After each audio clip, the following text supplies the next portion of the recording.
দর্শক আসসালামু আলাইকুম। আপনারা হাঁটু ব্যথার অনেক ভিডিওই দেখেছেন বা শুনেছেন। হাঁটু ব্যথা নিয়ে অনেক গবেষণা আপনারা অনেকেই করে থাকেন। তবে হাঁটু ব্যথার চিকিৎসার ফলে অনেকেই ভালো হয়ে যান। বাড়িতে গিয়ে ভালো হওয়ার ফলে ঔষধ ছেড়ে দিলেই আবার ব্যথা চলে আসে অনেকের ক্ষেত্রে। বিশেষ করে সমস্যাটা হচ্ছে এই জায়গায় অনেক বেশিরভাগ রোগী চিকিৎসা নিলে পরে ভালো হন, ভালো হওয়ার পরে ভালো থাকতে পারেন না। তো আজকের বিষয়টি হচ্ছে আপনারা ভালো হয়েছেন, এরপরে আপনি কিভাবে ভালো থাকবেন সেই বিষয়টি নিয়ে আমি কথা বলতে চাই। এখানে একটি কথা উল্লেখ করতে চাই, আসলে হাঁটু ব্যথা ডক্টর ভালো করে দিতে পারেন, কিন্তু ভালো থাকাটা আপনি থাকতে পারেন। এটা ভালো রাখার দায়িত্ব কেউ নিতে পারবে না, কারোর পক্ষে সম্ভব না আপনাকে ভালো রাখা। তো কাজেই আপনি যেহেতু ভালো থাকতে পারেন, কিভাবে ভালো থাকতে পারেন সেটা কিন্তু আপনারই জেনে নেওয়া দরকার। তো আমি বিশেষ করে হাঁটু ব্যথার জন্য বেশি শিকার হন আমাদের মা বোনেরা। বিশেষ করে তাদেরকে নিচে বসে কাজ করতে হয়। আমাদের দেশের যে লাইফস্টাইল কাজকর্ম, সেটা নিচে বসেই কাজ করতে হয় বেশিরভাগ ক্ষেত্রে।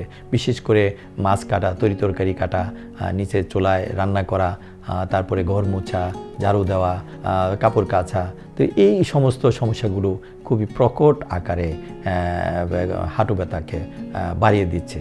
তো কাজেই এই সমস্ত কাজগুলো আপনারা যাদের হাঁটু ব্যথা আছে তাদের যদি এই কাজগুলো করতেই হয় তাহলে কিভাবে করবেন সেই বিষয়টা নিয়ে আমি একটু আলোকপাত করতে চাই। আপনারা অবশ্যই মনোযোগ দিয়ে খেয়াল করবেন। তো বিশেষ করে আপনি যখন নিচের কাজগুলো, গৃহস্থালির কাজগুলো, যেমন নিচে বসে তো মাছ কাটা, তরকারি কাটা, মাছ কাটার ক্ষেত্রে আমি বলবো যে আপনারা এখন তো বাজার থেকেই মাছ কেটে নেওয়া আসা হয় বেশিরভাগ ক্ষেত্রে। তারপরেও যাদের নিজেদের নিচে বসে কাটতে হয় তাদের ক্ষেত্রে আপনারা এখন স্মার্ট বডি আছে, সেই বডিগুলো ব্যবহার করুন। আপনারা টেবিলের উপরে স্মার্ট বডি ফিট করে অথবা স্ল্যাব, যাদের পাকা স্ল্যাবের উপরে ফিট করে আপনার ইচ্ছা মতো শক্ত বড় মাছও কাটতে পারবেন, কোনো অসুবিধা নেই। তরকারি কাটার ক্ষেত্রেও আপনি এই টাইপের স্মার্ট বডি ব্যবহার করতে পারেন। তরকারি কাটার ক্ষেত্রে আপনি আরেকটি জিনিস ব্যবহার করতে চান, এখন ছোটোখাটো ইনস্ট্রুমেন্ট আছে যেগুলো দিয়ে আপনি তরকারি চেয়ারে বসে টুলে বসে আপনি আরামসে কাটতে পারেন। আর যদি আপনি চাকু ব্যবহার করেন সবচেয়ে ভালো হয়। এবং নতুন প্রজন্মকে যাতে আপনারা চাকু দিয়ে কাটা শিখান সেই জন্য আমি গুরুত্ব আরোপ করব। আপনাদের মতো যেন বটিতে বসে নিচে বসে কাজ না করে, এবং সেই ব্যাপারেও তাদেরকে যেন তাগিদ দেওয়া হয়। আমি বর্তমান যারা আপনারা হাঁটু ব্যথা নিয়ে ভুগছেন তাদের কাছে বা সকলের কাছে আমি সেই আবেদন রাখবো। তো কাজেই যেমন আরও কিছু বিষয় রয়েছে, যেমন চুলায় নিচে বসে, চুলায় বিশেষ করে গ্রামের ক্ষেত্রে এটা একটা বড় সমস্যা। তো চুলাগুলোকে আমি বলবো যে আপনারা ইচ্ছা করলে পাকা করে উঁচু করে বানাতে পারেন, যেখানে আপনি টুলে বসে রান্না করতে পারবেন। চুলার মুখটাকে যেখানে আপনি যদি লাকড়ি ব্যবহার করতে হয়, লাকড়িটা যাতে রাখা যায় সেই এরকম পজিশন করে নিচটাও, মুখের নিচটাও আপনি একটু উঁচু করে নিতে পারেন যাতে লাকড়িটা থাকে। তো যাদের ক্ষেত্রে আপনারা সিলিন্ডার ব্যবহার করার সুযোগ আছে, আপনারা দাঁড়িয়ে সিলিন্ডার ব্যবহার করতে হবে। লাকড়ি এবং সোলার খরচ এখন খুব বেশি একটা পার্থক্য হয় না আমি যতটুকু দেখেছি। তো কাজেই আপনারা এইভাবে মডিফাই করতে পারেন। তারপর কাপড় কাচার ক্ষেত্রেও আপনি এগুলো মডিফাই করে করতে পারেন। যেমন আপনি বাথরুমে যদি একটু উঁচু করে এটা কাঠের চৌকি বড় করে বানিয়ে নেন, সেখানে আপনি মোড়ায় বসে আপনি কাপড় কাচতে পারেন।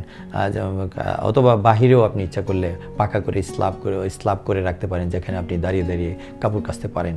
যাদের সলভেন্সি আছে তারা অবশ্যই আপনারা ওয়াশিং মেশিন ব্যবহার করতে পারেন, নিচে বসে কাপড় কাচা। তারপরে গড় মোছার ক্ষেত্রে আপনারা সোয়াব হোল্ডার ইউজ করেন, যেখানে একটা হ্যান্ডেল থাকে লম্বা, যেটার মধ্যে সব লাগানো থাকে, সেটা দিয়ে আপনি দাঁড়িয়ে দাঁড়িয়ে গড় মুছবেন, নিচে বসে মুছবেন না। কাজেই এভাবে আপনি হাঁটু ব্যথা থেকে আপনি বাঁচতে পারেন। হাঁটু ব্যথা এখানে ক্ষয়জনিত সমস্যা, এটা ন্যাচারাল ক্ষয়, বয়স বৃদ্ধির সাথে সাথে এই ক্ষয় হয়। কাজেই এটা থামানোর কোনো সুযোগ নেই। আধুনিক চিকিৎসা রয়েছে, চিকিৎসার ব্যাপারটি আমি এখানে আলোচনা করছি না, অন্য ভিডিওতে আছে, আপনারা খেয়াল করবেন। হাঁটু ব্যথার ক্ষয় সমস্যা হলে কীভাবে সেই ক্ষয় পূরণ করা যায়, ক্ষয় পূরণেরও এখন ব্যবস্থা রয়েছে। তো কাজেই হাঁটু ব্যথা থেকে বাঁচতে হলে আমাদের মা বোনদের জন্য বিশেষ করে কথা হচ্ছে যে আপনারা এইগুলো অবশ্যই ফলো করবেন। হাঁটু ব্যথার রোগীদের এখন একটা বড় সমস্যা হচ্ছে যে আমরা যে নামাজ পড়ার ক্ষেত্রে আমরা বলি যে আপনি চেয়ারে বসে নামাজ পড়বেন। তো চেয়ারে বসে নামাজ পড়তেই হবে, আমি পুরাটা নামাজের কথা বলবো না। আপনি যদি হাঁটু ব্যথা বেড়ে যায় নামাজ পড়লে, তাহলে সেই ক্ষেত্রে আপনি চেয়ারের সাহায্য নিতে পারেন। তো চেয়ারের সাহায্য পুরোপুরি না নিয়েও আপনি নামাজ পড়তে পারেন। আপনি দাঁড়িয়ে নামাজ পড়লেন, দাঁড়িয়ে রুকু করলেন, আপনি শুধু সেজদাটার সময় আপনি চেয়ারে বসে সেজদাটা দিলেন, বাকি সবগুলি আপনি দাঁড়িয়ে করতে পারতেন। কাজেই আপনি চেয়ারের সাহায্য একটু নিতে পারেন। আপনার যদি ব্যথা না থাকে আপনি আবার স্বাভাবিক নিয়মে নামাজ পড়তে পারেন।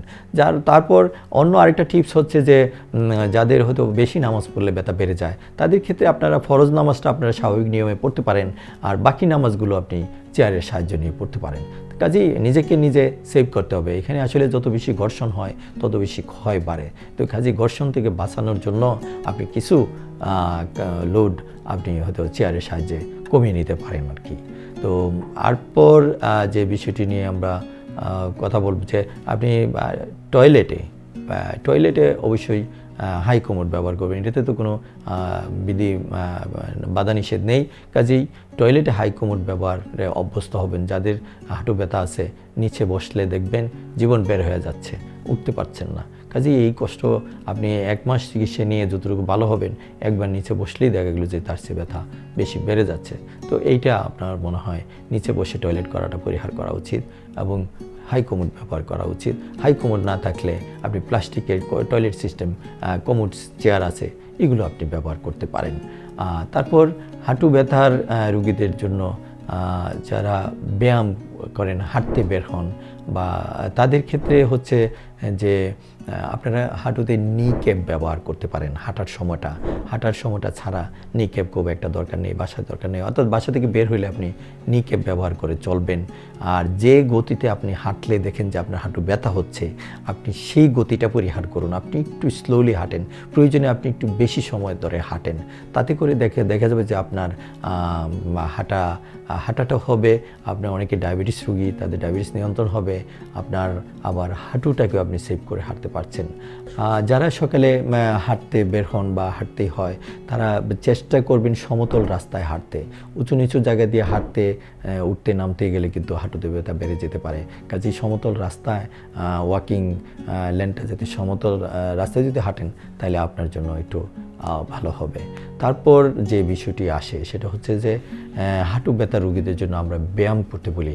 হাঁটুর উপরে যে মাংসপেশিটা আছে, সেই মাংসপেশিটা যদি স্ট্রেংথ ভালো থাকে, তাহলে শরীরের ওজনটা অনেকটা আপনার মাসলের উপর দিয়ে চলে যায়, জয়েন্টের উপরে কম লাগে। সেই হিসাবে আপনার স্ট্রেংথ বাড়ানোটা খুবই জরুরি। তারপর যে বিষয়টি আসে হাঁটু ব্যথা রোগীদের ভালো থাকার জন্য, ওয়েট খুবই ইম্পর্টেন্ট কি বিষয়। বর্তমানে রোগীদের যাদের ওয়েট বেশি, তাদেরই হাঁটু ব্যথা হচ্ছে বেশি এবং হাঁটুতে ক্ষয় বেশি হচ্ছে। কাজে ওজন নিয়ন্ত্রণ এর কোনো বিকল্প নেই। ওজন নিয়ন্ত্রণের জন্য প্রয়োজনে আপনি একজন ডায়েটিশিয়ানের শরণাপন্ন হন। আপনি ওজনকে যতটা পারে নিয়ন্ত্রণ রাখেন, দেখবেন যে আপনি ওজন নিয়ন্ত্রণ করে আপনি ব্যথার ওষুধ ছাড়াই ভালো থাকতে পারতেছেন।